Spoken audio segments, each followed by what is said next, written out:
Welcome back, Jammers, to Chef Panda's Cookbook. Today we're going to be covering the KEYLIMECRAFT Island, that is stage 162.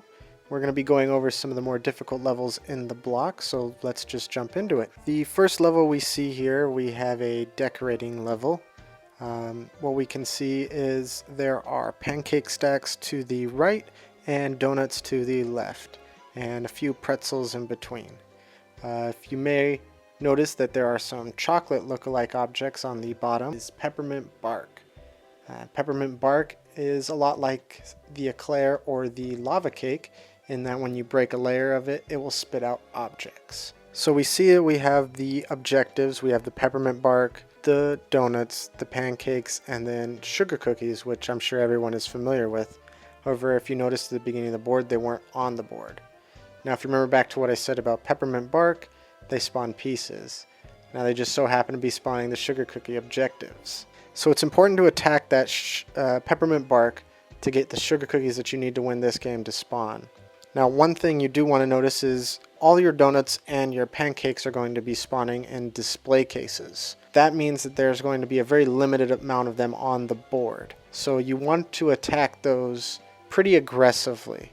If it were me, I'd be going after the donuts more so because once the donuts break, they do not spawn back inside that case until all matches are made. So those cascades you get after the match, where you make matches that you actually didn't make, the donuts are going to wait for those to finish before they spawn back in. Whereas the pancakes are 5-layer stacks, so that means there are 5 layers to them.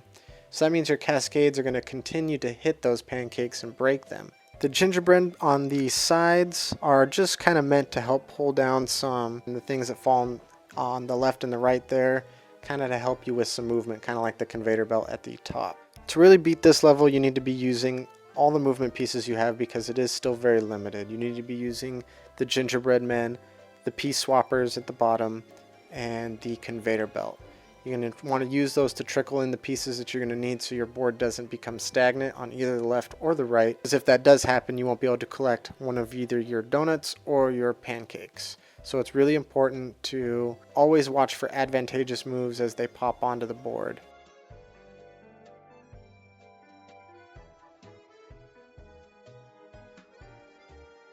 Now here at the end, I'll admit that even I got very lucky here. So never hurts to have a little bit of luck on your side. So let's jump to our next level. Our next level is the last level of the stage.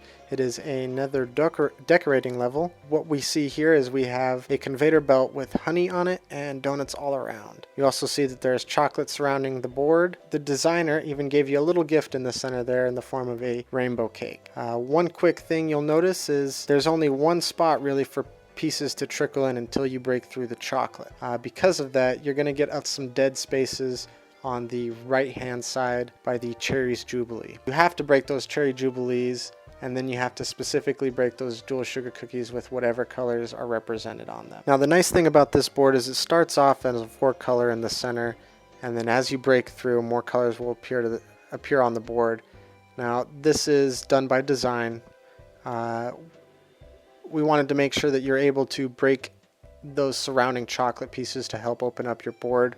Now the real struggle again comes at the very end in that top right corner. That is going to be the most difficult spot for you to attack, again because the dead spaces. However, once the board is open up, because of all the object spinners around, it's going to create lots of movement on an open board. And that's going to allow for a lot of line breakers and X breakers and all those boosters that we all love to take advantage of to break all the pieces on the board. So what you really need to do is just watch again for advantageous moves, especially in the center as those object spinners rotate, and use that conveyor belt to break up the last little pieces of chocolate or honey on the edge of the board.